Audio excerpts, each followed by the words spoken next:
तातो तातो कोदोको ढिँडो, सिस्नुको तरकारी अनि गुन्द्रुकको अमिलो अचारसँगै प्याज टोक्दै अनि खोला नालासँग रमाउँदै हामीले चाहिँ कसरी खायौं आज यो खानेकुरा बनाउने रेसिपी पनि शेयर गरेको छु। एकदमै धेरै इन्ट्रेस्टिङ छ, पुरै भिडियो हेर्नु होला है। सबभन्दा पहिला चाहिँ हाम्रो घर नजिकै भएको खोलामा चाहिँ एउटा राम्रो स्पट खोजेर चाहिँ हामीले चुलो बनाउन थाल्यौं अनि भाइहरुले चाहिँ यताउति गएर यसो अलिकति दाउरा खोजेर ल्याए अनि मैले चाहिँ जानी नजानी सकि नसकि आगो सल्काएँ है। अनि हाम्रो खोलाको पानी चाहिँ एकदमै धेरै सफा हुन्छ, त्यही पानीलाई चाहिँ मैले कराईमा ल्याएँ एक कराई अनि त्यसपछि त्यसलाई त्यहाँ बसाल्ने। पानी छिटो तातोस् भनेर म चाहिँ आगो फुक्दै छु अनि पानी तात्दै गर्दाखेरि आलु पनि पाक्छ भनेर त्यहाँ अगेनामा मैले आलु हाल्दिएँ। पोलेको आलु चाहिँ एकदमै धेरै मिठो हुन्छ, एकदमै धेरै मिठो हुन्छ। पानी पनि एकदम भकभक उम्लिरहेको थियो अनि त्यो मैले उम्लेको पानीमा चाहिँ सिस्नुलाई त्यहाँभित्र हालिदिएँ। सिस्नु पनि पाकिरहेको थियो अनि त्यसपछि त्यहाँ अघि हालेको वाला आलु निकालेर आलु खाँदैछौँ हामी चाहिँ, धेरै मिठो थियो। अनि साइडमा पोक्स भाइले चाहिँ प्याज र लसुन चाहिँ काटेर रेडी पार्दै थियो, सिस्नु पनि उम्लिरहेको थियो। अनि त्यसपछि गुन्द्रुकको अचार बनाउनलाई ढडिराख्छ भनेर पानीमा ढड्याएर राखेँ मैले। अनि यहाँ आएपछि कथाले अर्कै मोड लियो के, सिस्नुलाई चाहिँ हामीले 1 घण्टा जति लगभग पकायौँ तै पनि पाकेन। अनि त्यसपछि त्यो सिस्नुलाई चाहिँ हामीले झिकेर अर्कै तरिकाले पकाउने भनेर म चाहिँ लट्ठीले कराईबाट झिकेर त्यो डेक्चीमा हाल्दैछु। अनि सबभन्दा पहिला चाहिँ मैले कन्तीमा चाहिँ तेल राखेँ है। तेल राखेपछि हामीले चाहिँ त्यो नेचुरल ढुङ्गामा चाहिँ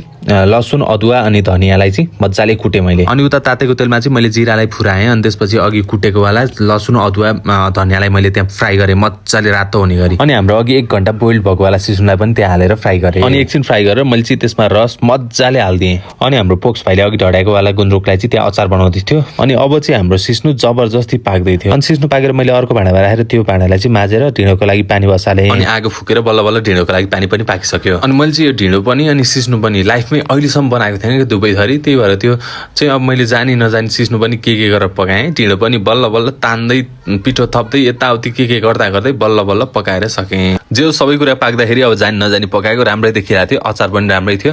अनि त्यसपछि सबभन्दा पहिला चाहिँ हामीले भगवानलाई त्यहाँ चढाएर छुट्याएर अलिकति धमाधम तातो तातो ढिँडो अनि सिस्नु अनि गुन्द्रुक पस्किन थालेँ। देख्दा चाहिँ एकदमै यम्मी देखिरहेको थियो। अब खाएर हेरौँ है त।